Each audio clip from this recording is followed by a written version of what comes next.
Welcome to the Kung Fu Discussion Group, Episode 9, Baguazhang.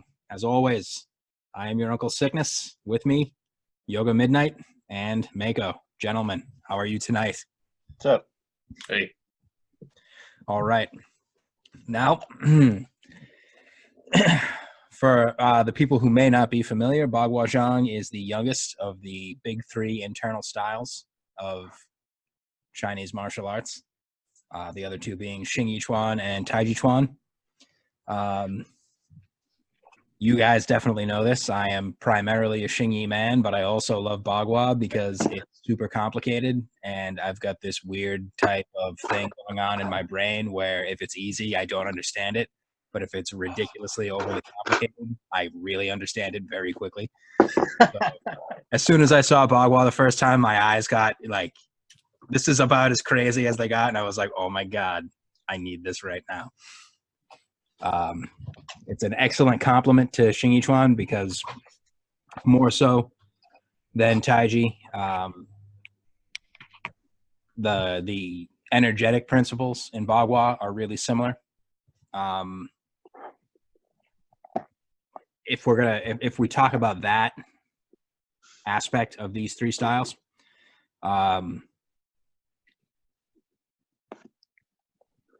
Xing Yi's energetics, its energy work, its Neigong, is probably the simplest, the most direct, the most like stripped down to the absolute essentials. Minimum effort, maximum output type of orientation. Taiji's is probably the most efficient, and Bagua's is probably the most complex. But there are a lot of similarities between Qing Yi and Bagua in terms of their energetic development. Like they're closer. They also have a lot of similar mechanical principles. Taiji is definitely very different from both of the others. When you say, can I ask a question? When you say that Baguazhang is more the Neigong is more complex, does that mean that like if there's 36 things, I don't know the number, how many things you're supposed to do in Santi, is it like twice that, is it more complex in terms of the technical things that are going on within your body, or the way that it manifests? Is it Well, it's actually more complex in terms of the range, variety, and depth of exercises that are specifically outlined in the style. Even a relatively simple or simplistic substyle of Bagua will have more to it than a lot of other martial arts will have. Bagua, it has both Buddhist and Taoist meditation and energy methods in it. Xing Yi and Taiji are almost exclusively Taoist type exercises and ideas, but Bagua very much it's like a repository for everything that was available in the late Qing Dynasty when it was developed. So it's got more breadth, if that makes any sense, than other martial arts do. Do you think there's more like philosophical, like Taoist philosophical principles embedded within the style? Yeah, it's heavily dependent. It's heavily indebted to the philosophy of change in the I Ching, the Book of Changes. So it's one of those things. It's one of those styles where if you were to choose just one style and devote yourself to it, and that style, well, for us, obviously it's Qing Yi, but like if you were going to go just like, I'm just going to, only one thing, I'm only going to spend all my time on just one, and you chose Bagua, that is a hell of a lot of material to have to work through. And it's not uncommon for there to be people to be, have really advanced, really deep kung fu, but they only really delve into one aspect of the style. They only fight, or they only practice the healing stuff, or they only practice the weapon stuff, because it's got a shit ton of weapons as well. So there's a lot to this style, much more so than normal. Considering its relatively short history, it's Bagua's something like 80 years younger than Xing Yi. So nearly a century less history, and it's got 2, 3, 4 times the content.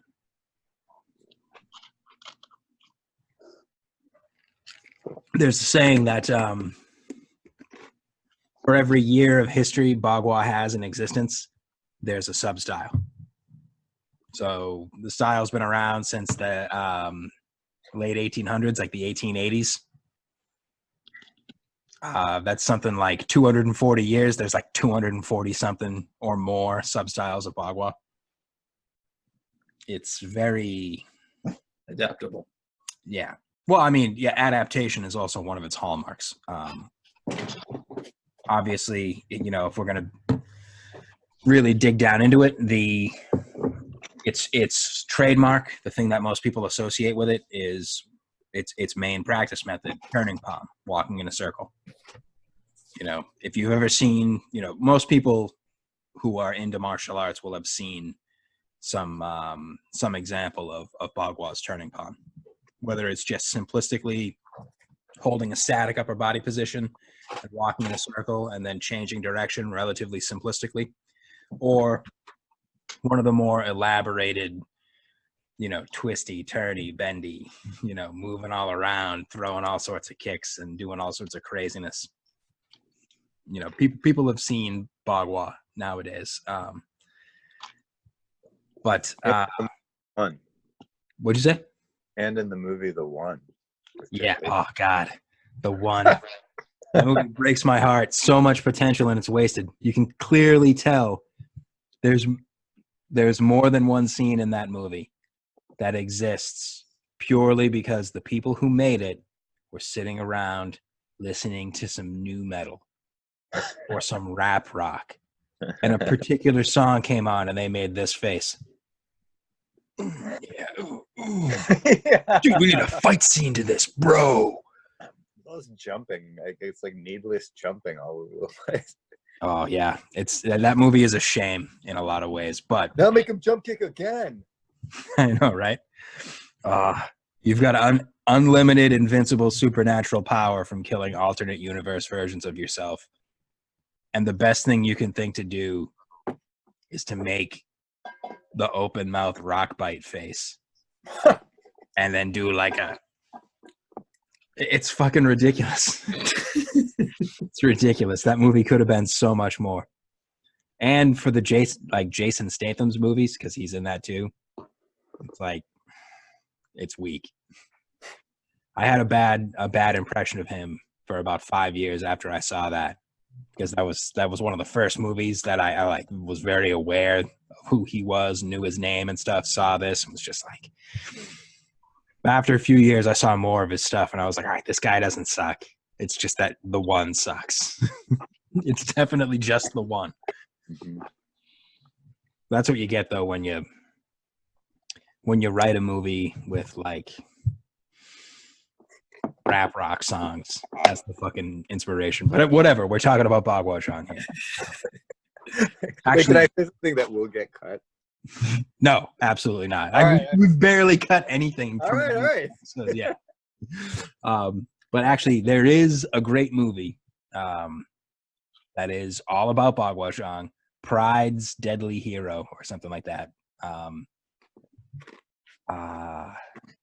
It's on YouTube. You can watch the original with subtitles, or you can watch it in English. I may have sent you, both you two guys, the link some time ago. I discovered it when I was like first getting to like bedridden level sickness. So But it's all about a guy, virtuous young guy. Him and his family encounter they're traveling martial artists. They encounter some trouble with like a local ruffian bully. There's some problems, and he ends up getting, mentored, shall we say, by a guy whose martial arts nickname is, like Divine Palm or something like that. And he learns Bagua. It's got a lot of really authentic Bagua training methods in it.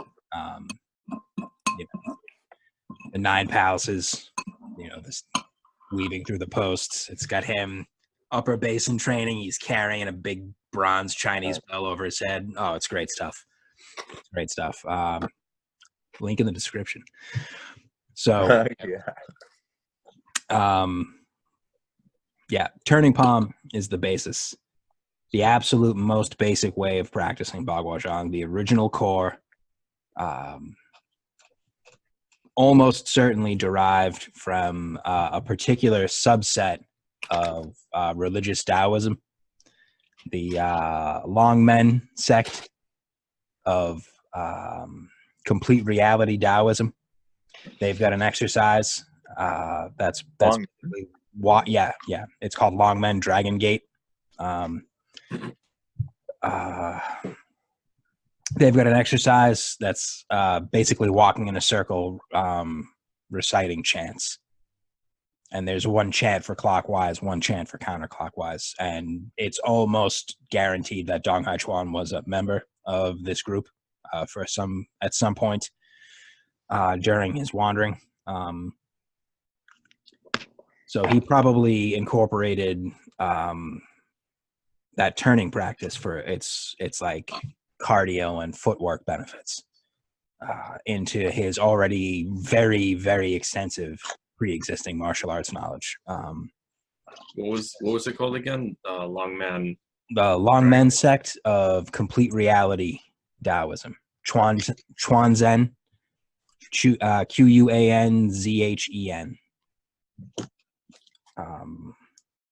It's a pretty big time group of religious Taoism. So the it's a very interesting group. Maybe we can do an episode on that in and of itself someday, because there's a lot of over the top shit in the history of that group. So Dong Haichuan, what with records being as spotty as they are in the Qing Dynasty, there's no way to prove for certain things. Excuse me. But it is known that Dong Haichuan left his village as a young man, probably early to mid-20s, wandered around China, just having adventures and learning martial arts. There's a reason to believe that he had an extremely, extremely, extremely potent photographic memory, eidetic memory for movements. Because there are stories in a couple of large-scale martial arts groups during the time of his childhood and youth of a guy named Dong coming from his village, mastering entire styles in the course of like a year or two as a kid. Like Lu Hermen, Six Harmony martial arts. It's famous martial arts style. It's to certain degrees associated with Shaolin Temple, but it definitely predates that whole, assigning all martial arts to Shaolin. He apparently learned their entire system as a kid. It's like 12, 13-year-old in a couple of years. Because if you showed him something, he could reproduce it almost immediately. If you demonstrated a physical series of physical actions for him, he could reproduce it. So that's talent. Like that's a type of talent you don't see very often in the world of athletics or physical culture or whatever. So from there, he collected other styles. His family style was a subtype of what's called Fanzichuan nowadays. It's something that I've talked about because I've also learned this, interestingly enough. Bafan Show or Bafan Chuan, a very combat-oriented martial art. It's pretty famous in northern China. It's one of the seed styles that went into the creation of a lot of famous northern Chinese martial arts. So it influenced Xing Yichuan as well as Baguazhang, influenced Taijiquan, northern praying mantis, Bajichuan, a lot of famous martial arts from northeast China are heavily influenced or directly descended from Bafan Show, Bafan Chuan, Bafan school. Others you probably heard of, Eagle Claw, the Eagle Claw system from all those great martial art, like all those great Shaw Brothers movies, such as Eagle's Claw, Avenging Eagle, and others. Is there a whole eagle? Is it a whole style of Eagle Claw? Yeah. It's it's mostly known for its 108 Chin Na. So it's a very joint lock heavy martial art. I want to get on that. I want that. That right up. Yeah. Oh yeah. And you can see it's another style, just like Xing Yi. It's another style whose legendary founder is Yu Fei, the Qing Dynasty general, who almost single-handedly took all the land conquered by the Jurchen Manchurians back before he was betrayed by a corrupt government official and executed under false pretenses. So you get his head cut off? Yeah. Him and a couple of his sons, a few members of his family. But you go out like a badass? What'd you say? You go out like a badass? Yeah.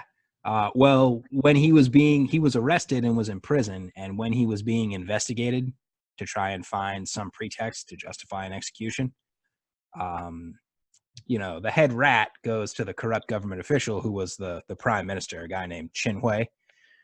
And Prime Minister Qin asks his underlings, he's like, yeah, so like, what kind of dirt did you dig up on this General Yu? I hate this motherfucker. We got to get rid of him, And they're like, yeah, we got nothing. He's like, what do you mean you got nothing? He's like, yeah, no, this guy is immaculate. Like, he's perfect, essentially. One thing we did find out about him is that, and this is a well-attested story, a little bit embellished, but essentially true. So when he was, reached adulthood, early 20s, he was so virtuous and good in a Confucian sense that he was torn. I'm capable, he thought to himself, strong, trained in martial arts. Do I serve the country to repel these foreign invaders that are humiliating our great Chinese empire? Or do I stay and take care of my aging mother? So he wasn't sure what to do, and he had almost decided to just say fuck it to military service and just stay home and take care of his mom. And she basically told him, you should definitely abandon me right now and go kill these foreigners for being foreign. And then tattooed a 4-character phrase on his back that essentially means be loyal and pure to serve your country. So, whoa. Yeah. Oh, yeah. So when they invested this guy for corruption, what they found out was that he's incorruptible, essentially. But they killed him anyway, unfortunately. But he's credited with providing the foundational material that led to the development of numerous styles, the most famous of which are, as I said, Bafan, Eagle Claw, Xing Yi, Chuo Jiao, a couple other styles that are pretty well known. But that whole thing about legendary founders of martial arts is a whole can of worms that would deserve a video all on its own, because more often than not, a legendary attribution is a very overt, covert signal about your political and social ideas, which would be something very interesting to have in our culture. To use an example, Taijiquan saying that it was founded by Chiang Sen-feng, legendary Taoist, who lived, during the Yun Dynasty, the Mongol dynasty, which was the dynasty before the Ming, who were the native Han Chinese last dynasty before the Manchurian Qings took over. Saying that your martial art was derived from Chiang Sen-feng was the safest way of saying, man, fuck the government. I'm against these guys. It's the equivalent of Southern Chinese martial artists saying that their style, was created in Shaolin Temple. When you say, oh, my martial arts come from Shaolin down in the South, that's a code phrase for saying I am against the Qing government and I will kill them if I can get away with it. So, would the anyway, modern application that be if I don't know, Robert E. Lee started a karate school, maybe, or something along those lines? I mean, you could take it like that, yeah, because that's essentially what it is. We do have, as short as the history of our country is, we do have historical figures that you're not allowed to express admiration for these days. Mm-hmm. So making a reference to a person like that, but in a real oblique way that seems like it has nothing to do with the heavy political connotations. I mean, Robert E. Lee is actually a perfect example, because if you say anything positive about him, the goofballs are going to immediately treat you like you're saying the Confederacy was good and slavery is good, so it's essentially the same sort of thing. And it would have been received in certain elements of Chinese society the same way, or you're saying this person who was against the central authority, or you're saying this, you're saying that. I see. So, but again, that's a topic worthy of its own discussion session. In terms of Bagua, so another story about Dong Haichuan is that as an adult, during his wanderings, he gets lost in a forest on a mountain. He's exhausted, no supplies, on the verge of death, dying from exposure and lack of food, and being out in the wilderness. And he gets found by an old hermit, or two old hermits. There are different versions, and some of them are definitely fictional. So he meets one or more individuals up in the mountain. They teach him all sorts of Buddhist and Taoist meditation and energy cultivation methods. They teach him turning palm. And after, X number of years, his teacher or teachers say to him, you've been here for X amount of time. Do you miss your home? Do you miss your family? And he admits, yeah, I miss my parents. I miss my friends and my family. And they're like, all right, that's good. That's a good sign. It's taken as a sign that he still has his humanity. He's still a normal person, because martial arts madness is a very real thing, and there are people who are corrupted by their practice of martial arts. It's just like any other field. It's just somehow there's a certain type of individual who goes stark raving mad when they learn how to beat up other people with their bare hands. Cut to Ra's al Ghul. Yeah, I mean that's like a cartoonish example, but it's not inaccurate. You know, one of the reasons I like that manga, History's Strongest Disciple, Kenichi, the villains in that story, the heroes and the villains are separated. At first, it seems by a philosophical dichotomy. You know, the good guys think martial arts are for self-protection and you should never kill.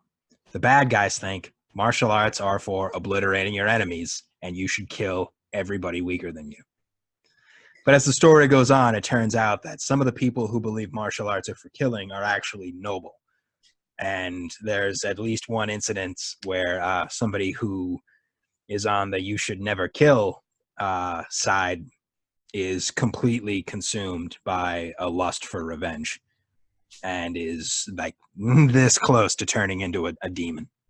And no matter which side of that debate, protection versus conquest, you fall on, there's a potential to fall off onto a third sort of philosophical path, you know, where you basically become like a monster, the demon's path, they call it. Whoa. Where you fall off into just completely corrupt lust for violence and murder, you know, because just because you're willing to the demon's path.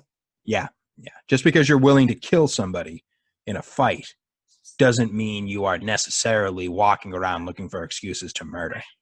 Yeah. But there are individuals in this world who have been so consumed by an obsession with violence, you know, a lust for violence and destruction, that they basically just will any excuse to kill, and that's what they do. So martial arts madness is real. Is it actually referred to as martial arts madness, or is there another term? There must be like a Chinese. No, that's literally what a couple of the group of people of good guys who teach the main character Kenichi. You know, a couple of them refer to it as martial arts madness. You know, and there are a couple of people on the other side, on the killing side. They used to be, you know, martial arts are for protection types, but over the course of their lives, things happen to them. Somebody close to them dies. They just become corrupted by endless conflict and violence. You know, different things happen to different people, but there are a couple of people who switch sides over the course of their lifetimes and over the course of the story. One of the main good guys, he isn't a killer. He would never kill an opponent, but his style was developed by the martial arts are for killing enemies philosophy. You know, his martial art comes from the killing group, but he would never kill. So now, with that sort of thing in mind, and as I mentioned earlier, Baguazhang is heavily influenced by the philosophy of the Book of Changes. Obviously, Bagua is the 8 trigrams or 8 signs. You know, I'm sure you guys are both familiar with it. Different schools have more or less elaborate expressions of the Bagua Book of Changes philosophy in their style. You know, most common what you see is, you know, the so-called math of the Bagua. So base 8 for a lot of things like routines that have 8 sections. You know, a lot of versions of a Bagua routine will have 8 subsections. You know, the most common type of Baguazhang routines being shown, like 8 big palms. single change palm, double change palm, following through palm, or taking advantage palm. You know, those are the 3 most commonly seen. Like pretty much every version has those 3 in their 8 big palms or 8 main palms routines. One thing, sorry, about the demon's path, because I actually, when you said it was the demon's path, I tried, just to kind of go just a hair off topic, I tried doing the circle walking, but I felt off balance as I was practicing, and I was, you know, obviously it's dark and cold outside, and dirt is not exactly the best thing to walk on unless it's, you know, the bricks I've seen in multiple videos, but I felt off balance and something felt wrong. Mm-hmm. Like I was doing something wrong, but it didn't feel like I was doing something wrong with my form. So I spent about 20 minutes meditating. And I feel like I did something really stupid, because when you mentioned the demon's path, instead of meditating to try to clear my mind, try to just focus on my breathing, I started meditating on things that frustrated me, and then I started meditating on things that annoyed me that happened throughout the day, like something my girlfriend did, something happened at work, just some stupid stuff. And then it started meditating on much darker emotions. I started meditating on things that kind of upset me, things that actually made me angry, and then things that disturbed me almost, and things that like legitimately would make me sad. Yeah. And then it got to things that I hated, and then things that I would most definitely smite certain people that I hated without a second thought, and just not care. Shoot, you know. But and I think I peered into my own soul, and I did not like what I saw when I was looking at the darkest bits. So I don't know, maybe I'm turning into a dark lord or something. No, that's dumb. I'm not even gonna finish that. That sounded way dumb.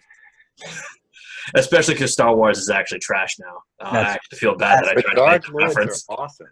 Yeah, the Dark Lord is awesome, but Star Wars is trash. But Star Wars is trash. In all seriousness, though,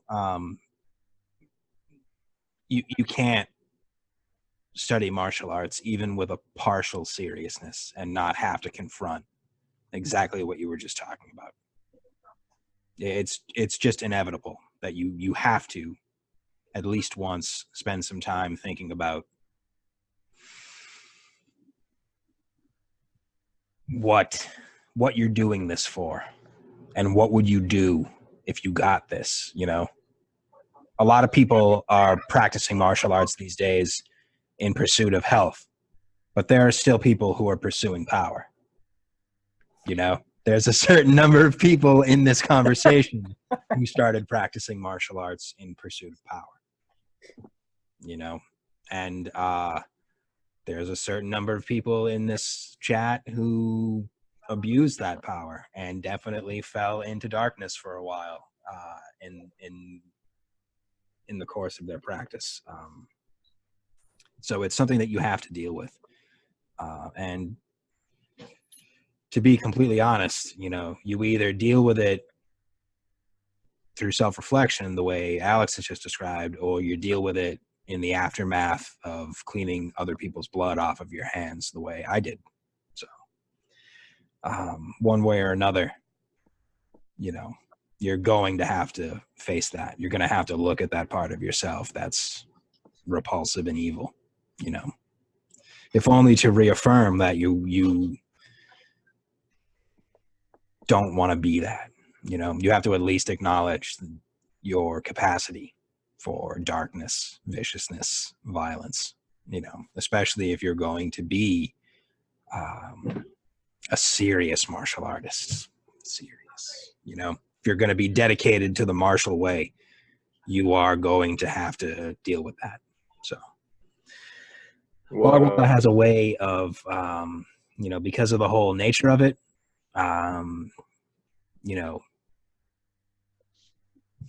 spirals within spirals, turning on a point while orbiting a central point. It has a way of physically wringing trapped emotions and frustrations and pain out of you. I've talked about this with both of you guys. There was a point in my practice where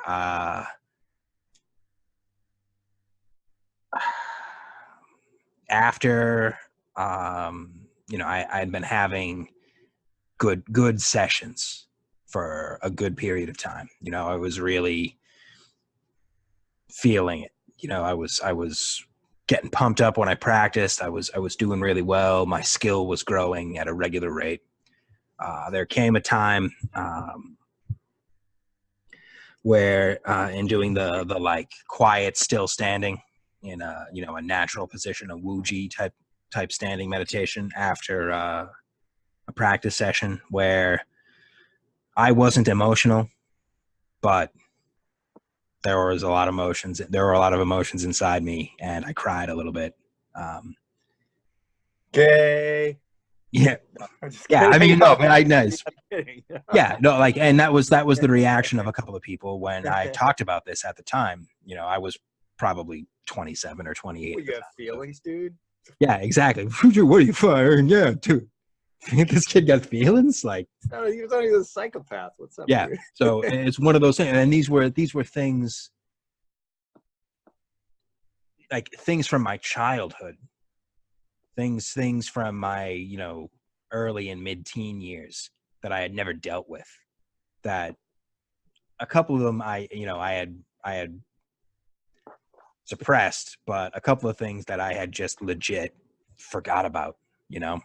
Bagua has a way of bringing those out more quickly and more thoroughly than other martial arts practice. If you pursue anything long enough, you're going to reach that point where things that you've locked into your muscles, because, pain and emotions are just chemicals transmitted through your body. You are going to have to face those. So, we're going to take a short break, and then we will be back, most likely in a slightly reduced capacity. Welcome back. We've finally returned. Kung Fu Discussion Group, Episode 9. The subject is Baguazhang, gentlemen. It seems like no time has passed to our viewers and our listeners, but it's actually been like a week, so is there anything we need to rehash regarding Bagua, or do we just jump into talking about more of its features, characteristics, strong points? I have no idea where we left off. I don't either. Okay. Well, I think we had only just gotten really started. It kind of seemed to be meandering a bit because we were all a little tired.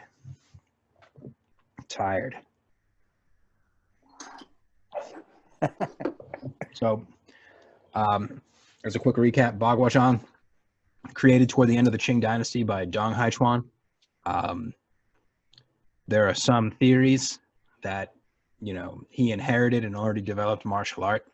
There are other theories that he was actually just like a 1 in a million genius who just compiled everything he had ever learned, martial and non-martial, into one outrageously over-the-top system with incredible depth. I, of course, am partial to the Dong Haichuan created it himself aspect. Why? Yeah. Well, tradition is pretty important to the Chinese.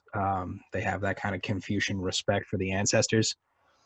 And whenever anybody asked him where he learned Baguazhang, he would just kind of be like, like he'd just kind of brush them off, give them like a, I don't, and just like literally not answer. or just ignore them or some shit, you know. Yeah. He was known to be like a martial arts enthusiast. He was really like a big time lover of martial arts. He spent a lot of time learning and practicing martial arts from his youth. So he was well versed in quite a few styles, because when you know what you're looking at, you can see elements of some of the more popular styles from the area that he grew up in. He grew up near Beijing in northern China. So you see elements of his family was famous for their Bafan. You know, modern day is called Fancy Xuan. They were famous for Bafan. He was also reputed to have learned like Jinggang Chuan, a Buddhist style. You know, if you're familiar with the Diamond Sutra, the Chinese characters used to translate the Indian concept of like the adamantine unbreakable substance is Jinggang, which is like basically means like diamond hard. So he learned that style. He learned you know, Lu Herchuan, six harmony boxing. Basically all of the styles that were really popular in kind of the central part of northern China near the capital. You know, you can see elements of those definitely in Baguazhang. Not just you know, one or two branches, because another one of his he used a practice called tailoring to the individual. So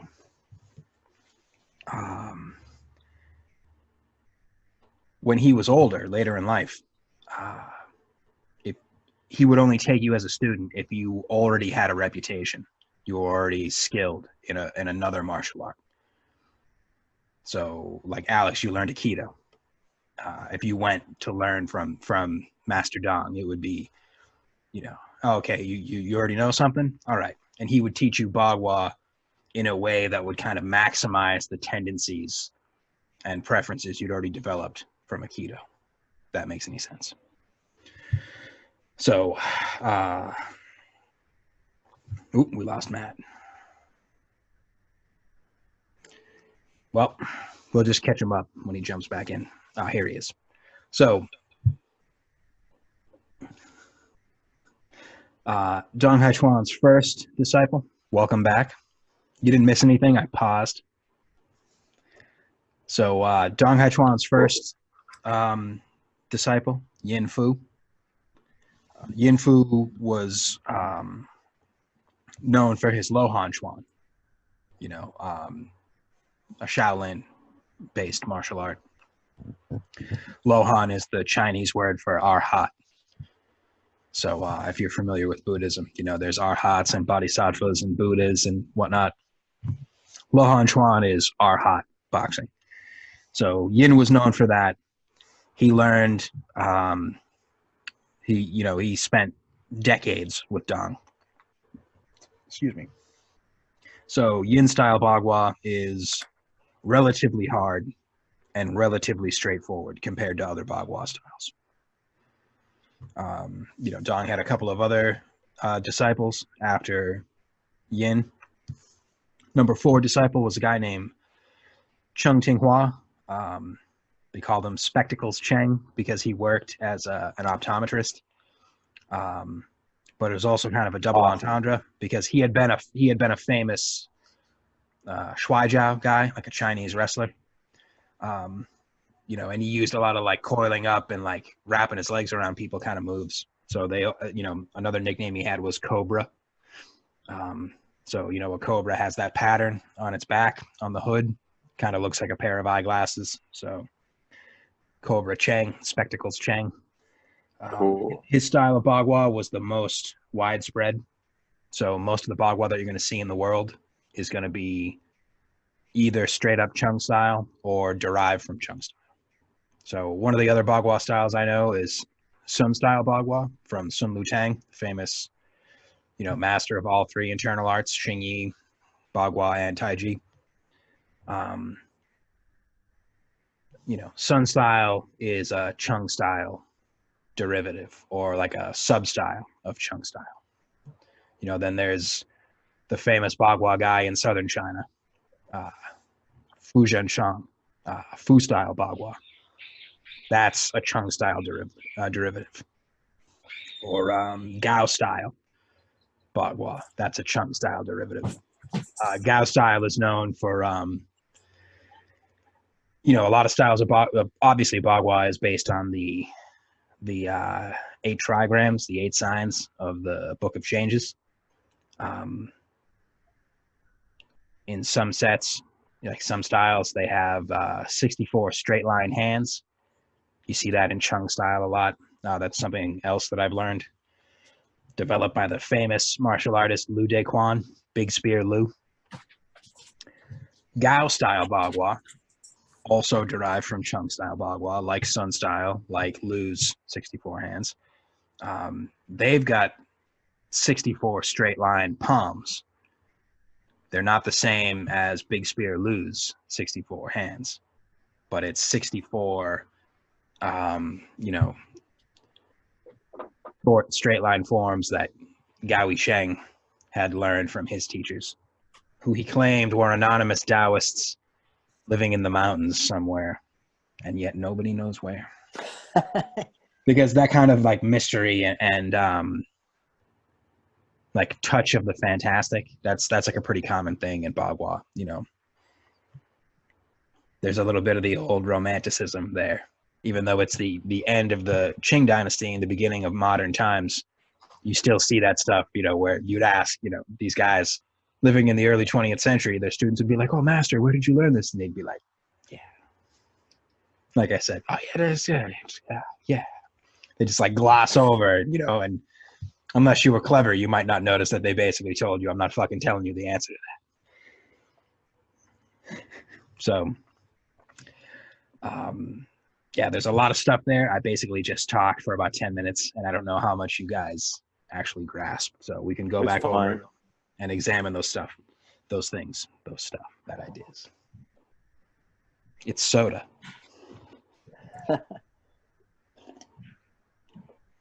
So, Baguazhang incorporates some pretty advanced martial techniques, like martial training methods, attack and defense patterns, all that stuff. It also has a very strong, like medicinal or healing practice, and like a chi development aspect, and a meditation or spiritual development aspect. Dong learned both Taoist and Buddhist methods of martial arts and health maintenance and meditation and qigong, all that stuff. So for a classical Chinese martial art, a style developed during the imperial era, Bagua has like a very extensive variety of skills and methodologies and things, So they have these stories about Dong Haichuan's disciples, and you always hear like a numerology type of influence number. Sometimes you hear like 36 disciples or 72 disciples or whatever, numbers that you'll find associated with numerology and in China they call it the numerics or the math of the Bagua, connected to the I Ching.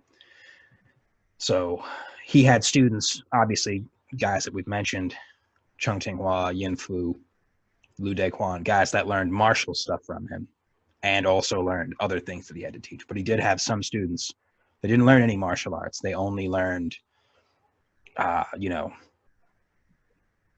health cultivation or like spiritual cultivation methods from him. So there's a lot, Xingyi is a martial art. It's combat oriented. It's got stuff that will build up your health, but it's building up your health in service of making you a stronger or more durable fighter.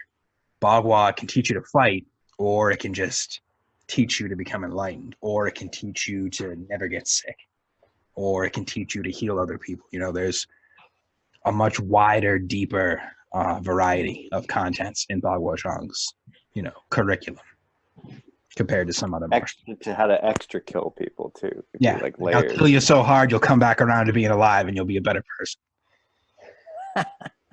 Yes. Do you a favor. And since we've all worked in the security field, we can't, even if we already talked about this in the previous section, we have to touch on Bagua's connection to the security logistics profession. So lots of martial arts got spread by being they'd be taught by these caravan escorts or these security personnel, guys that would do like, you know, if you were a merchant and you had a shipment going across any distance, there's a chance you could run into highwaymen, robbers, bandits, whatever. So you hire these people, the Biaosher, the security logistics experts, to guard your stuff. They also did other jobs like bodyguard work, personal security, house security. You know, you've got a mansion, you don't want the poors breaking in, you know, you can hire these guys. They'll protect you from the deprivations of the poors. So Baguazhang really grew up in that kind of environment. Dong Haichuan worked for Prince Su, one of the Manchu princes, a part of the imperial family. And he was originally just like a servant in Su's mansion, but then he got the job of like chief martial arts instructor and like head bodyguard, basically. So Bagua guys had a tendency to work in that sort of field. Cool. Bagua's focus on mobility makes it ideal for dealing with kind of protective services, you know, security, logistics. There's a lot of like a wide variety of weapons. In addition to like the traditional weapons of like spear, staff, sword, saber, you know, like the four major weapons. There's also a whole ton of like smaller dual wielded, like not short weapons, because like a saber or a sword would be considered a short weapon, but like a very short weapon like daggers or the famous you know, deer horn knives. Just like, how to describe it, basically if you've ever seen a picture of some crazy bladed weapon, Bagua, like somebody in the Bagua world uses that weapon, you know. So you might have heard of something called like sun and moon wheels. It's basically like two circles where everything is razor sharp except the part that you hold, and there's all sorts of like different fucking just like jagged blades, wavy blades, or like hooks and shit coming off it. Bagua uses a lot of stuff like that. You know what a tonfa looks like? You can imagine one of those. Yeah. It's just like all razors. It's shaped like a tonfa, but that whole edge that runs along the forearm, if you know, hold it long and back, that's a knife blade, you know. So there's a lot of interesting stuff, a lot of interesting like shorter range dual wielded weapons in Bagua, because it's a style that was supposed to be specialized in dealing with multiple lightly armed attackers using dog pack tactics.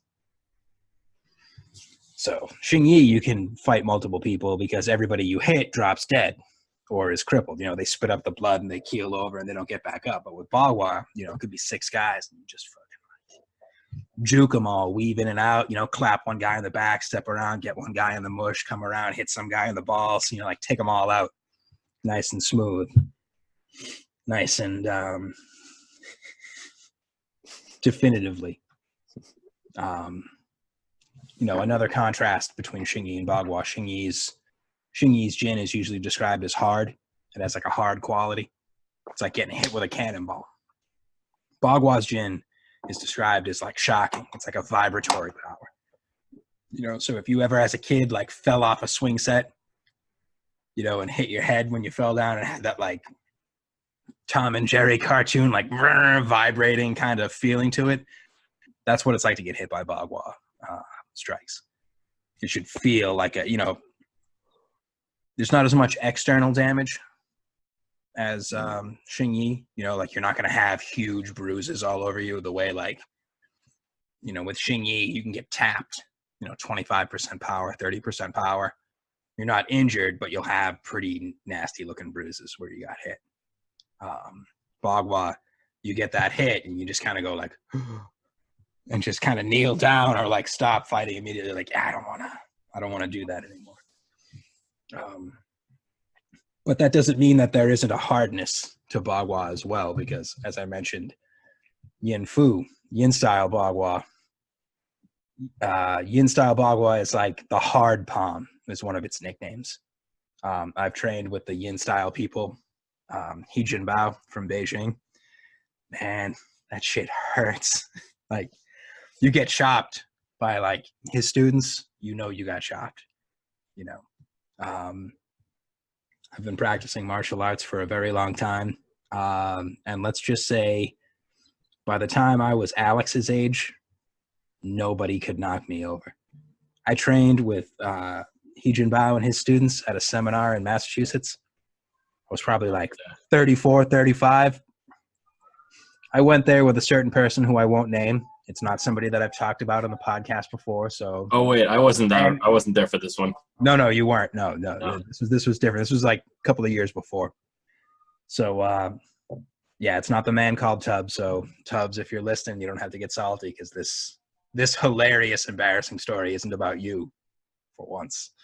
But so I went there with a friend of mine who was interested in martial arts. He had been learning for a year, maybe a year and a half at that point. He pissed off one of the assistants for the seminar.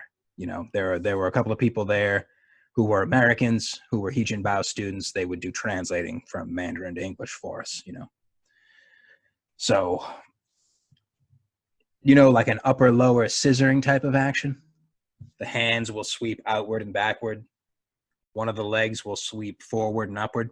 So you kind of get a person's body going in two different directions to unbalance and knock them over. It's a pretty standard martial art. It's in pretty much all advanced martial arts. So the American assistant is trying to explain this to my friend. He's just not getting it. I don't know if it was like he's dumb or inexperienced or he was just being willful, but he pissed this guy off. And you can see, I saw the look on the instructor's face changed. And I instantly knew, man, if he does this, he's going to fucking kill this dude. And that's my ride. I didn't drive at the time. I was like, that's my ride. Like, I need this dude to get home. He has to live at least through today. So I like step in. I'm like, why don't you demonstrate on me to show him what you mean? And he was like, okay. He wasn't mad at me. He didn't dislike me. But he was so enraged by how fucking dense this dude was that even though he tried to hold back, man, he hit me with way more power than I expected. I went from standing perfectly upright. I stepped in and threw that punch. This dude just did the Bagua thing, stepped off to the side diagonally, and then came laterally across the force that I was projecting. I was instantly laying on my back looking up at the ceiling. And I went down so hard, it was a full minute before I got up. Wow. Like, I got up and I limped for a little bit afterwards. Just like he hooked that leg so hard, like the whole bottom. It's like, I think my right leg was forward. Like my whole lower leg was fucking numb for like 2-3 minutes. And the dude I went with was like, oh, and I kind of gave him this look like,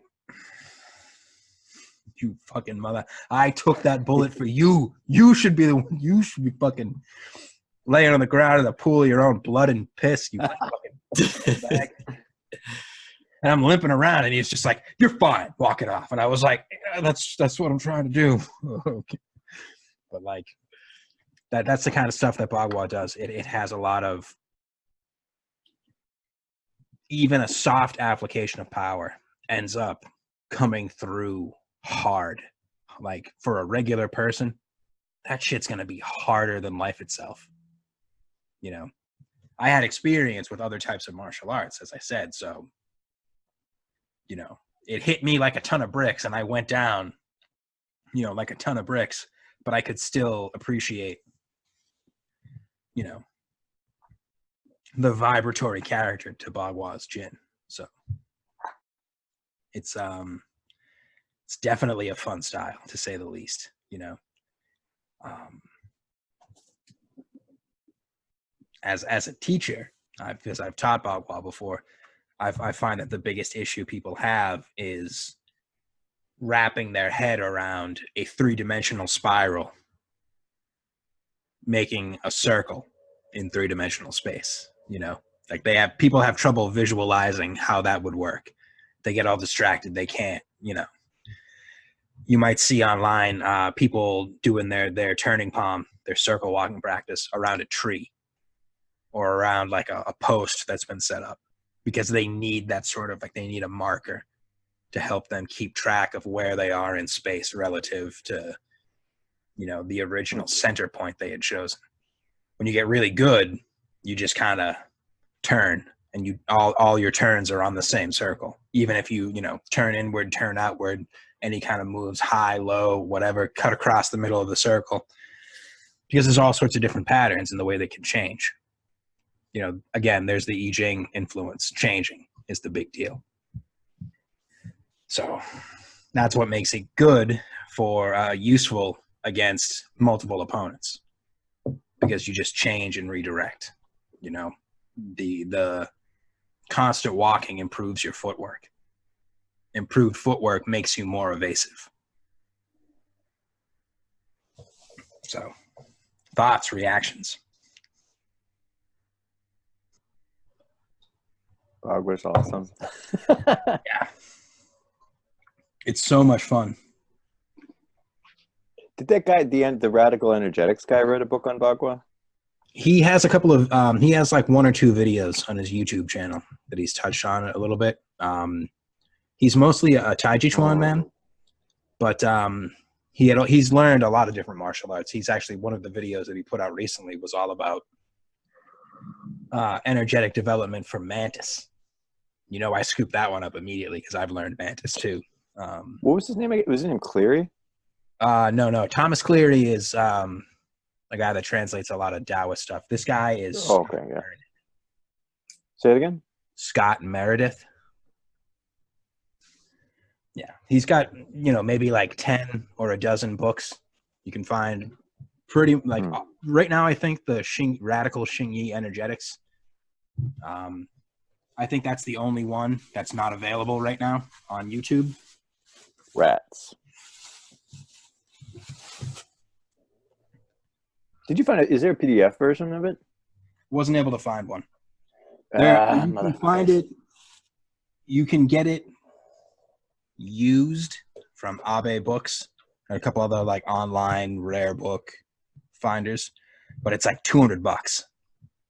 Fuck that. I don't know why this went out of print. It went out of print relatively recently. I'm going to be honest with you, just from like a utility standpoint.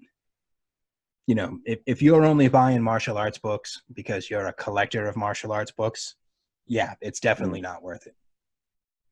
But for you guys, I would say, man, work a couple hours overtime. Like, seriously consider paying whatever you have to pay to get this, because that book is fucking dynamite.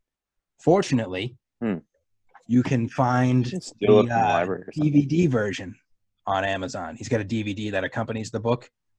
That's available on Amazon. You can get the physical disc, or you can get the, like, you know, Amazon video streaming. So, yeah. Is it all the same content? Yeah. Radical Xingyi Energetics. Scott Meredith. He's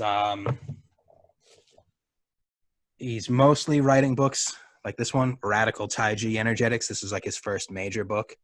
This one's good. This is the one that I've been reading right now. He kind of, because of the utility and like relative simplicity of Xingyi's energetic concepts, like it's easier for people to learn Xingyi Neigong and Qi stuff than it is to learn Xingyi or Bagua or other types of Qi related practices. You know, because obviously having a very like Western European materialist bent in our like intellectual makeup as Americans, It's kind of difficult for a lot of people to wrap their heads around some of these concepts without doing a great deal of like background learning and preparation. But yeah, the way Scott Meredith presents Taiji energetics is heavily influenced by his experience learning Xingyi in Taiwan when he was a kid. So,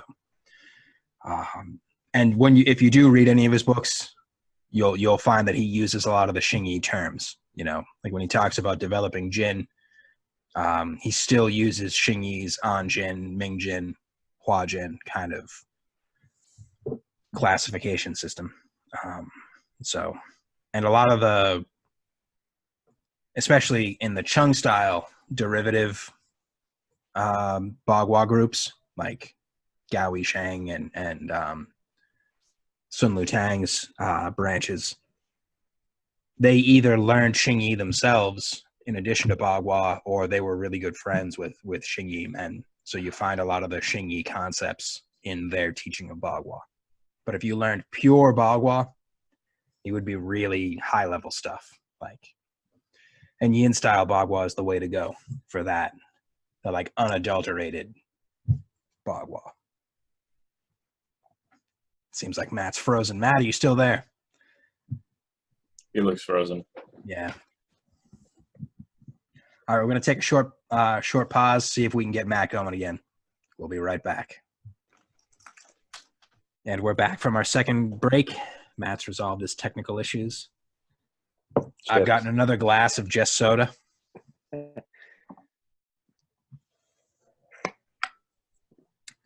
So, Baguazhang. Its distinctive practice is walking in a circle. As an exercise, it's called, circle walking or circle turning. As a subset, as a unit, a complete unit in and of itself, it's called turning palm.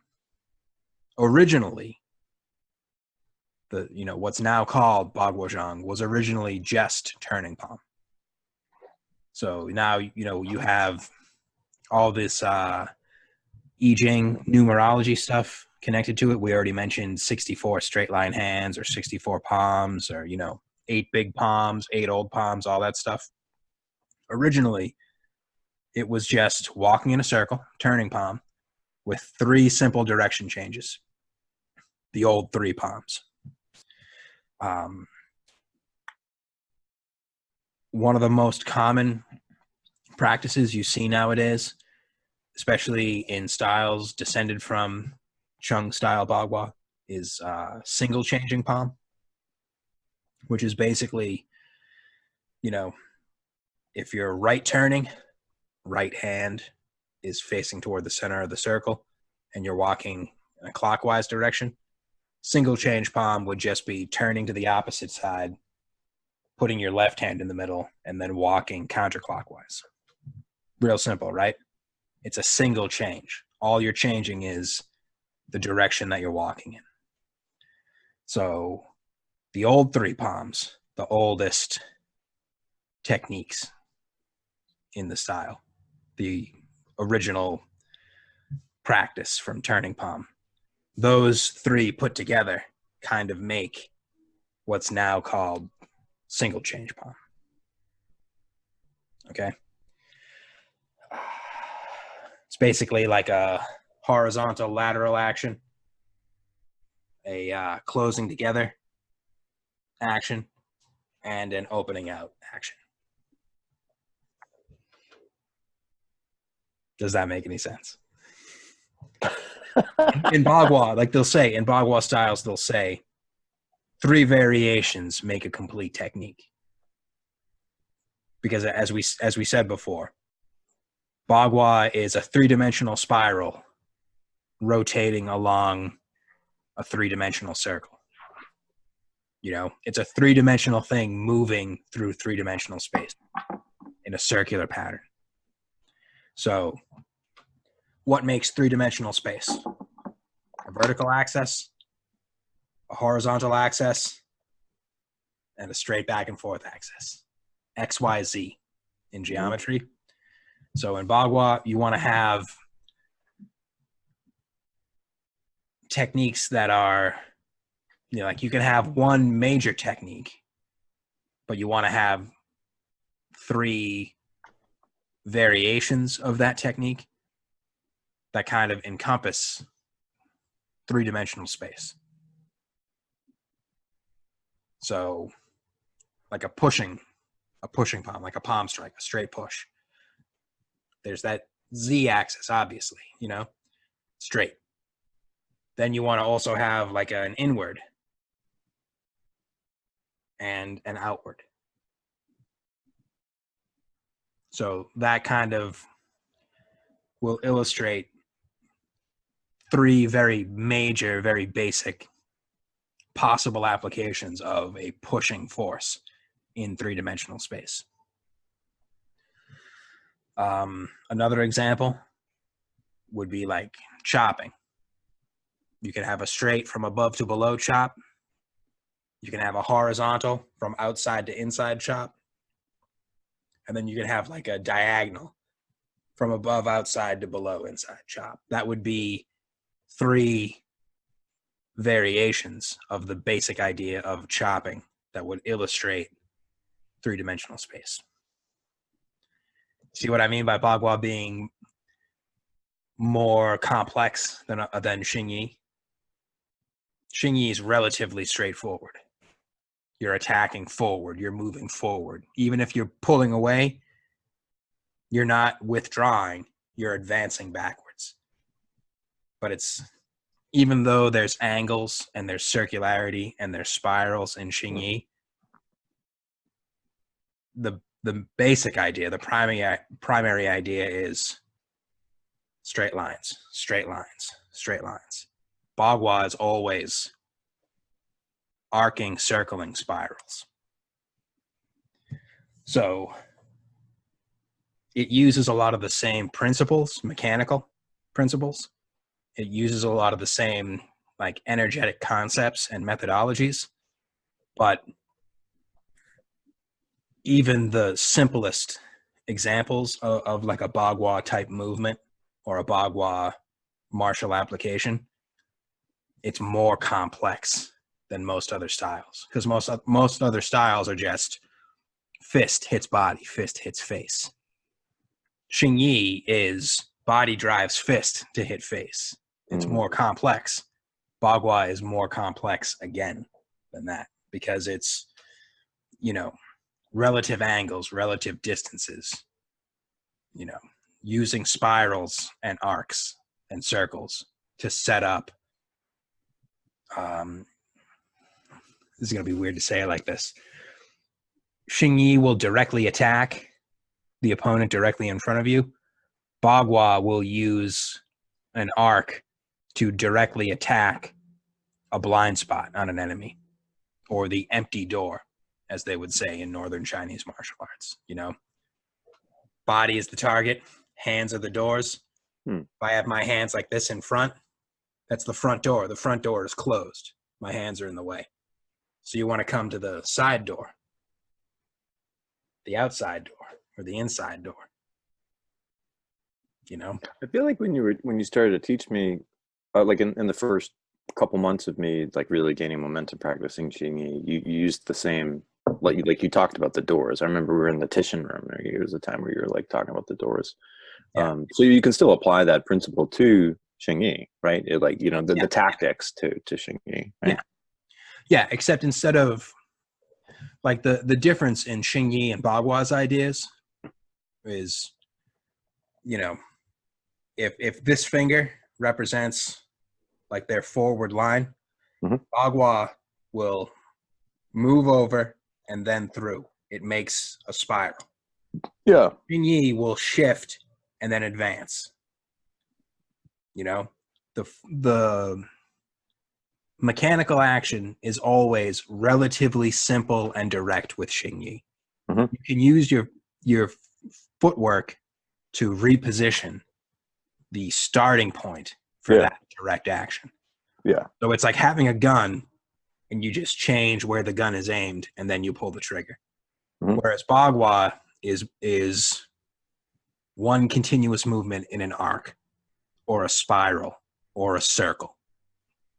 You know what I mean? So instead of just, initial position, reset, fire, that's Xingyi. Bagua is you start to move, I flow around that, maybe like water. Mm. But then when I reach that empty door, that dead spot, Yeah. then I just move through that. But it isn't a sudden, abrupt, angular shift like in I see. Xingyi. Yeah. It's continuous, gentle. Yeah. It's one curve that just moves smoothly through you. Again, that's why water is such a good metaphor or image for the way that it will move, because it's like a current will flow. It's a continuous stream. Xingyi is more abrupt, a little more staccato compared to Bagua. Excuse me. And Taijiquan is nebulous, It's there, but it's not really there. You see somebody there, you reach out to touch, there's nothing there. You fall forward, they punch you in the liver. Or even better, Taiji, they're there, you reach out to touch them. You think you're making contact, there's nothing there. As you fall into emptiness, they bounce you off. Cool. Boing. How rare do you think martial Tai Chi is now? Because I think you said before that it's almost extinct, right? Yeah, in the US, you're barely going to see anybody that can do it. Yeah. There are a lot of people that can talk about it. Right. Enough of it has been written in English that you can understand it relatively easily. Mm-hmm. But seeing somebody actually do it, like do it the Taiji way, not just, mouth the Taiji principles and then use some physical cheat to kind of muscle them, no, you see a lot of people doing round karate and calling it Taiji nowadays. And that's not a diss on karate at all, but just like, how what you think of as karate. Yeah. Straight line, really like practical, realistically focused. Mm-hmm. See a lot of people talking the Taiji talk because it sounds good and sounds high-minded. Mm-hmm. But then you look at what they're doing, it's not the stuff that Scott Meredith's talking about in these books. It's not the stuff Dr. Yang is talking about in his books. It's not the stuff Sun Lu Tang is talking about in his book. It's round, but it's still muscle force. It's still brute force. It's not refined internal power. We use some terms that may seem confusing in these videos. I know you guys know what I'm talking about when I say different things, but just so that people are aware. When I say jin, that's a word that is usually written in English as J-I-N or J-I-N-G. It'll always be pronounced jin because, homophones and all that. But jin is a refined type of power. There is some physical force to it, but it's mostly the mind mobilizing chi.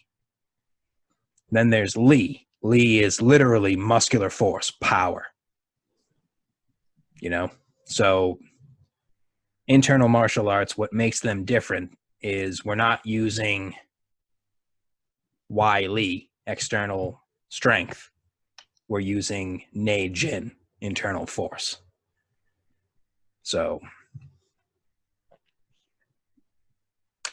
you're not going to not have muscle force, muscular power in there. It's just, it's not primarily or entirely muscular power. You know what I mean? I think I've said this to you guys before. When you practice Xingyi wrong, you'll get like a nice big chest and big shoulders. Mm-hmm. Great. That looks great. Makes people feel good, right? It's a good physique. But that's not Xingyi. When you do Xingyi right, you don't get any bigger. You just get like more tone, Yeah, that's interesting. You don't get more mass on the muscles. you get more, like a higher percentage of muscle fibers being activated, whatever. But that's not the goal. That's just a side effect of training the internal way. So there are a lot of people, and Scott Meredith talks a lot about that in his books, that when you really, there are people that want to try and redefine the internal concepts. Oh, they were really talking about this. And then they talk about structure and mechanics, and, that's garbage. When they talk about chi, they're talking about chi. Because when you feel the internal energy, the chi, you know it. If you have to ask, is this chi? It's probably not chi, because it's unmistakable. You just can't really talk about it in English because we don't really have terms for that in English. Mm-hmm. But, I know you guys have both had some, well, actually maybe Alex not, because I've been sick for so long, so you haven't gotten as much hands-on experience. But I know, Matt, you have at least experienced a couple of times the kind of chi sensations. It's kind of like electricity, but it's not electricity. It's kind of a tingle, a warmth, or whatever, but it's, some the bugs under the skin feeling, right? Yeah, that's probably a good image in English music, because you can feel it. It's definitely like so weird. Yeah, it's unique. Why do you think that happens sometimes, but not all time? You know what I mean? Even with the heat, like there's times where I'm practicing where I get the heat, but it's not always so pronounced and notable. Well, part of it is how well you've mastered complete physical relaxation at will. So that part is going to be a big challenge for somebody at Alex's stage of practice. But then once you get that, then it becomes like a catching the knack kind of thing. So once you can stand, using Xingyi as an example, once you can stand in Santisha and be structurally correct, but have your muscles 100% relaxed, big outer muscles like the pectorals and the thigh muscles, little inner muscles like the stuff that attaches the upper arm to the forearm. Like once all the musculature is relaxed inside and out, then it's a matter of getting that mental relaxation, getting out of your way in your own head so that you can notice that sensation. That, that's where we're starting to get into the part where an internal martial art becomes a biofeedback exercise. Because once you can get the structure right and then get the muscular relaxation right and have both of those things be perfect, meaning that they're always going to be something that works for you every time you do it, then it's a matter of quieting that internal monologue, getting that like grasping discursive mind out of the way. So you can feel that, at first it's going to be a little tickle. You'll feel it in the palms at first. You feel that heat in the soles of your feet. You feel that heat in the palm of your hands. And then you feel it kind of spread more through the arms. You feel that little sensation in your dantian, in the abdomen. You feel it spread throughout the torso. You feel it connect to the arms and legs. Then you feel the whole body. Then you feel the whole body fill up. Then every time you assume the posture, Santisha, millstone turning posture in Bagua, hands strum the lute in Taiji. Once you assume that kind of standard guard position, you instantly feel the power all the time. And then when you practice that long enough, you get to a point where sitting, standing, lying, walking, awake or asleep, you feel the power all the time. And that's when it starts being hard to describe. You start getting those really poetic images of like there's a sun inside you just radiating power all the time. Or it's like a gushing torrent or like a raging ocean. So there's a lot to be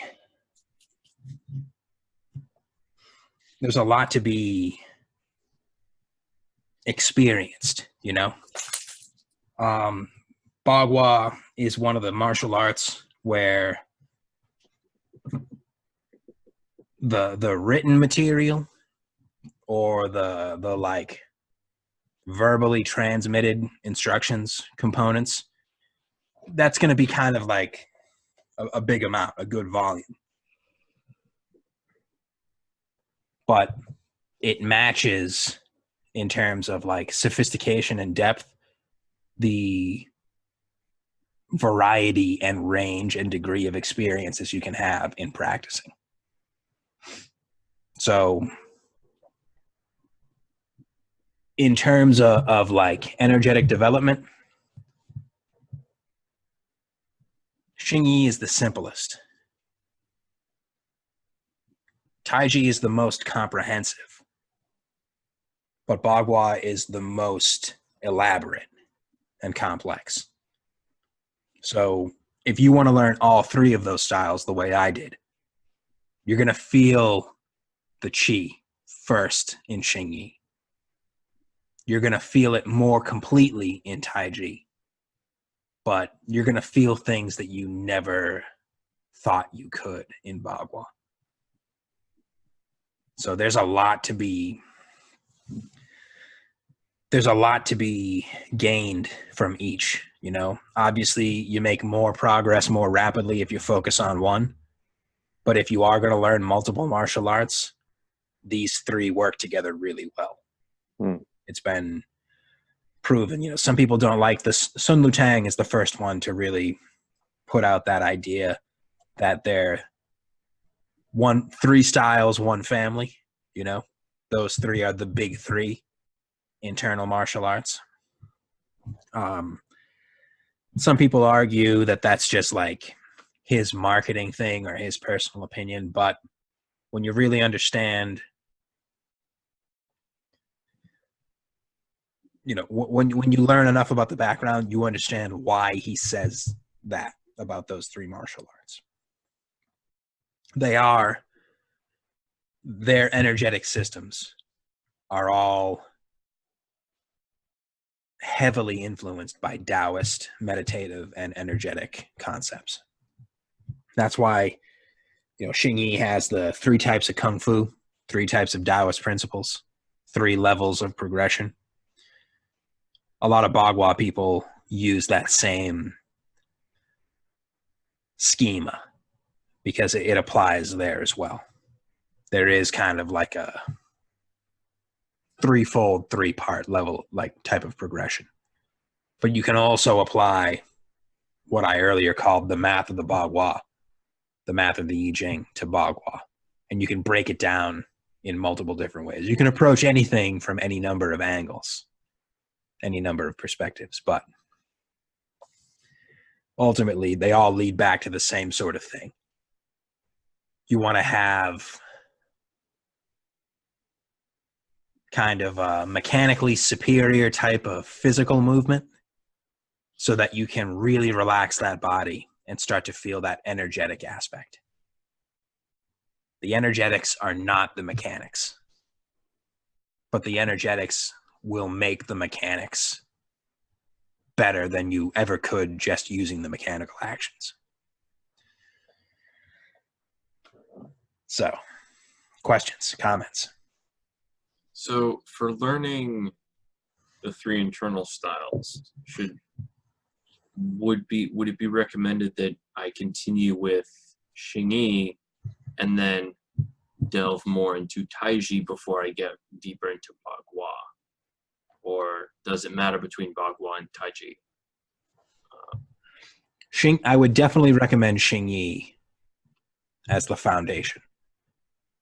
Because as I said, you'll feel the internal qi sooner with Xingyi than you will with the others. From there, then it's more of a matter of preference. In your case, you learned Aikido before. Strategically, Taiji and Aikido are really similar. Mechanically, Bagua and Aikido are really similar.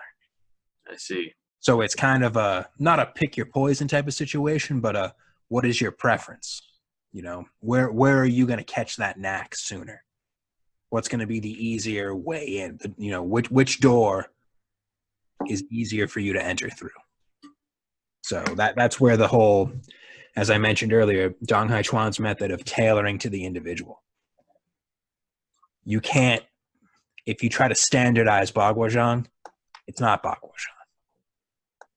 You know, because my Bagua is not your Bagua, is not Matt's Bagua, is not so-and-so's Bagua, so-and-so, so-and-so. You know, Alex and I are about the same height. We still have different frames. I'm generally a heavier person than him, especially now. You know, I'm like 245 pounds now. I'm heavier than Alex. So the way I'm going to move is going to be different than the way he's going to move. There are certain things that I can pull off because I've got mass behind it. But there are certain things that Alex can pull off that I can't do because I weigh too much. So it has to be, you know, that's the other, like, as I said, the complexity.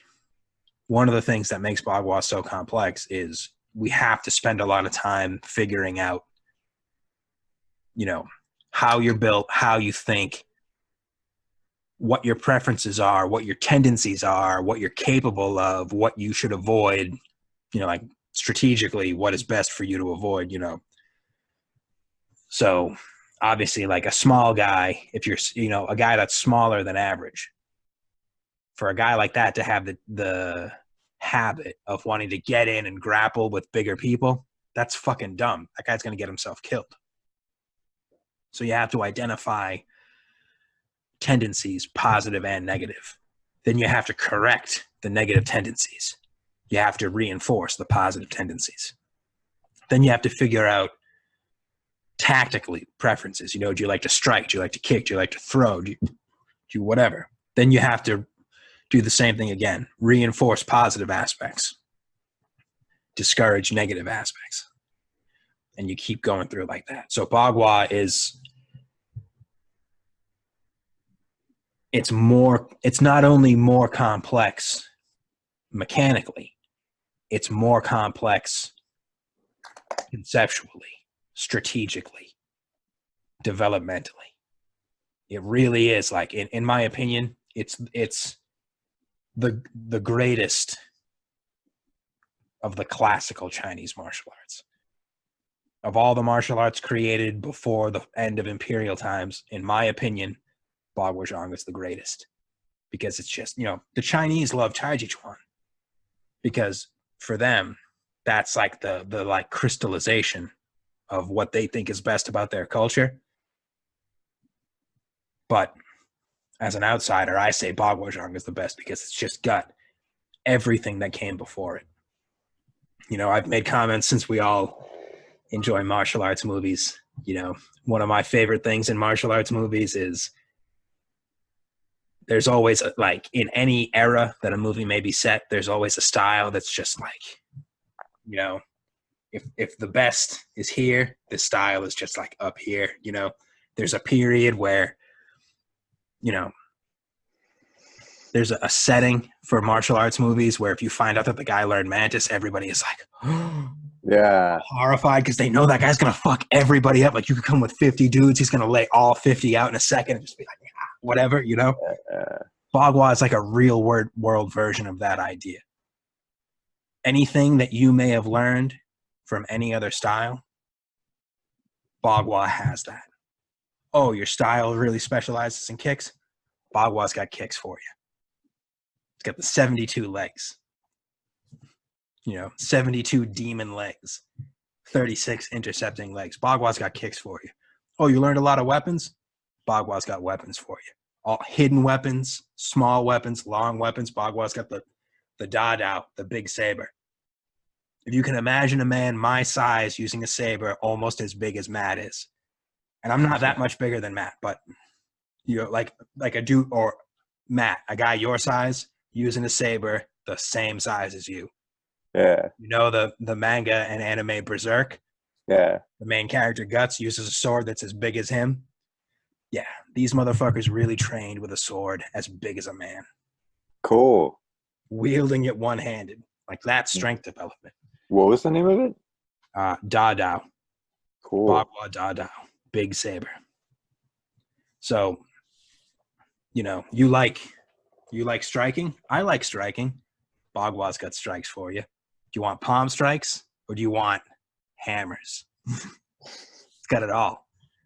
Like I said, because Dong Haichuan tailored his system to the individual. Yin Fu came in having learned a very direct, aggressive, Shaolin-derived style, Lo Han Chuan. So Yin Fu's Baguazhang is direct, aggressive, and relatively hard compared to other Bagua styles. Cheng Qinghua came in having learned Chinese wrestling. That's relatively... there's going to be more coiling, more winding, more wrapping somebody up and unbalancing them. So you see Chung-style Bagua. The Yin-style Bagua will come off to the side to your empty door, come in and hit you hard. Chung-style Bagua will move in the same way, but will put its body, like a Chung-style man will put his body right next to yours and fucking dump you over his leg. Wrap his leg around yours, grab you by the head, dump you over. They have strikes too, but it's a little bit more well-suited for takedowns, knockdowns, trips, So that's the thing about Bagua, to kind of make that whole last 10 minutes a little clearer. I can teach Bagua, and I can teach Matt Bagua, and I can teach Alex Bagua. But what you learn from me isn't going to be my Bagua. It's going to be yours. Even though we all do the same thing, use the same terms, have the same exercises, Matt's Bagua and Alex's Bagua and Brad's Bagua are all going to be 3 different things. Because we're 3 different people, 3 different mentalities, 3 different bodies. So it's the uniqueness that really stands out with Bagua, which is one thing that I love about it. The whole, because I'm an asshole about being an individualist sometimes, not intentionally, I apologize, but, I'm kind of an asshole about that. Bagua is really attractive to me for that reason. What I am, who I am is going to be made more evident in the way I move and carry myself because of practicing Baguazhang. Xing Yi guarantees me that I'm not going to get myself killed in a fight. Bagua guarantees that when you see me, you're going to know it's me. So, questions, comments, anything to add before we end this? One thing. So in my case, I haven't studied Aikido or Aikikai in a very long time, and I've delved into more aggressive styles since I actually took a little bit of ninjutsu or ninpo, which was a lot of fun, but I only took that for like a month and a half. So I wouldn't call that a background, but something that I delved into deeply was the Marine Corps martial arts program. And that's all about taking out your opponent or taking out an enemy sentry in the most efficient and quickest way possible. And it doesn't really matter how that happens because you're gonna die. It has the Xingyi mindset of, I'm not dying today, so what's it gonna be? Yeah. But it's more of a, you're dying today, and it doesn't matter how it happens. Yeah. You can adapt that into Bagua very easily. Like I said. So, all right. Yin Fu introduced, he had a cousin, a guy named Shiji Dong. He was getting bullied. So he introduced his cousin to Dong. Dong taught him some stuff. And now there's Shi-style Bagua, There are guys that like to kick that learned Bagua from Dong. So their style of Bagua's got a lot of leg methods. There are guys that like weapons. There are guys that like punching. All that stuff I mentioned, it's legit. There's the hammers. There's 2 different guys named Ma that learned Bagua. One of them has a set called Bagua hammers. Hammers. There's guys that were good at weapons, so their style is relatively basic. You know, it's not remarkable in terms of hand methods. But then when you get to weapons, they've got dozens and dozens and dozens of different dual-wielded, small-bladed weapons, like stuff like you wouldn't believe. There's the deer horn, you know, the deer horn sabers or deer horn axes that people are used to. The two, you know, it's like you took a circle, cut it in half, and then laid another half circle over it. Yep. But then there's literal, you know, you took some horns off a deer, cut them in half, put some handles on them, and now you've got this jab. You know, it's not sharp, but it's pointed. You can jab with it, you can stab with it, you know, like. And you can't even say that it's, you know, the fact that I've been drinking that's making this kind of incoherent in what I'm saying right now, because it's just so varied and so adaptable. If you have a preference, Bagua can accommodate it and enhance what it's capable of. So Smashing. Yeah. Bagua hammers right there. There are dudes that you just punch. Like, one of the reasons that you take a lot of, like, Sun Lutang is just one example. He learned Xingyi for years, and he learned Bagua. When you added that Bagua to his Xingyi, what did it do? It amplified the power in his strikes a little bit, but it increased his maneuverability and footwork so much more. So now, if your primary martial art or your original martial art gives you an incomparable, unbeatable level of striking power in your hands, you learn Bagua, now you've got a superlative type of maneuverability in your footwork. So whereas normally, oh yeah, if somebody's got, you know, really good hand method or really good body method, they're going to cancel out all of your killer strikes, and you're not going to be able to use your advantage well. But now you've got Bagua. You turn on their empty door. You come in on a weird angle. You get behind them before they realize it, and now you can plow them over. You know, you can use your strength to its fullest potential. In some cases, in a lot of cases, you can use the strongest points of a martial art to a level well beyond what it would have been capable of on its own, using its own preferences and its own strategies. So I had a couple of occasions. I only played with Baguazhang, you know, briefly at the beginning before I even like got my shit together in terms of practice. But there have been a couple of occasions where I did like circle walk type thing in the raw, and it freaked them the fuck out. Like there was this one guy that tried to get in a fight. It was some fucking asshole like bumped into me and was like, "You want to go?" And I was like, "All right." And then I started walking. Oh! You froze up right at the end of that story. Oh, it was just like fuck. He was just like fuck this, because I I just started to walk stepping around. into that blind spot. He just didn't. He was just like, I think he was just like, this guy actually knows something I don't know. I've never encountered this before. I shouldn't bully this person. I'm done. Yeah. You know? Yeah. Bagua emphasizes stepping into somebody's physical blind spot. What goes unsaid on the surface, what outsiders don't always see, is that you're really stepping into that psychological blind spot. Yeah. People are used to fighting, like I said, straight line. I stand in front of you, you stand in front of me, we trade face punches until one of us gives up. Bagua, right, I'll do that. And then the next thing you know, they're standing right here. You know, they're standing in that place where if they go straight forward, you get dumped right on your ass.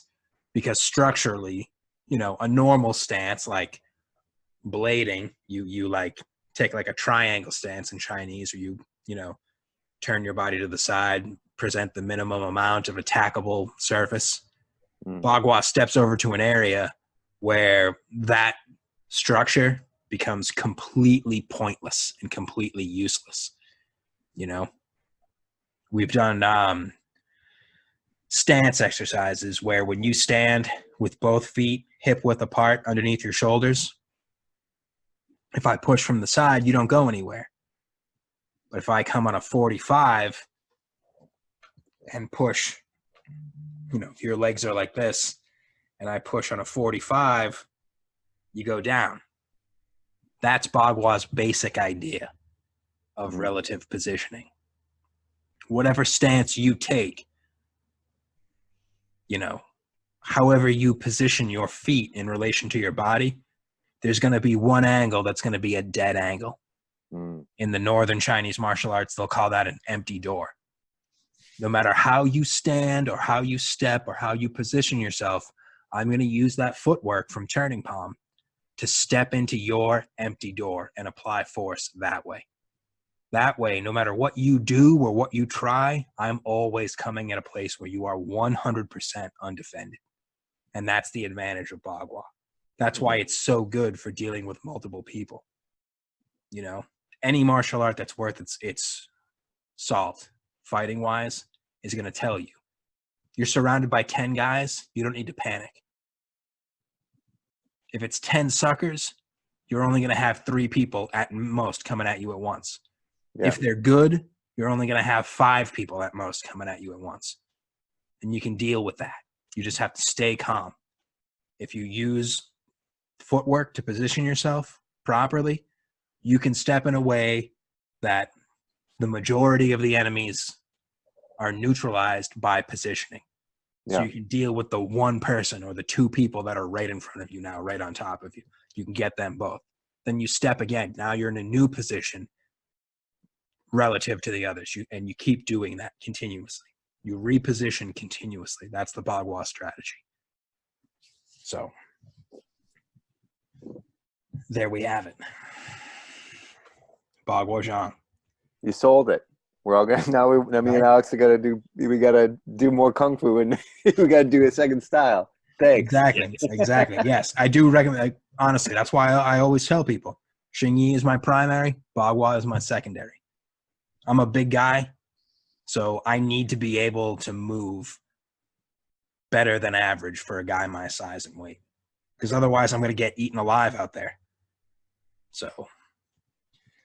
One of the best ways to avoid getting taken down by Brazilian jiu-jitsu lovers is if I'm so mobile you can't fucking grab my leg to do that single leg takedown on me. Yeah, totally. So, or since I also live in a city, if I want to avoid getting stabbed by these street toughs, I need to be able to move out of the way. But it's Ohio, so, if somebody comes up to me with a knife and is like, give me your money, bro, I'm going to be like, give me your fucking money. Yeah. And they won't see that shit coming. Probably not. Just grab them by the face and pick them up. All around us is my territory. So, anything else? You guys want to add anything in? Nah. Good. All right. So, for the Kung Fu discussion group, I'm your Uncle Sickness. With me, Maeko, YogaMidnight. Gentlemen, it's been a good discussion. Have a nice night. Bye, guys.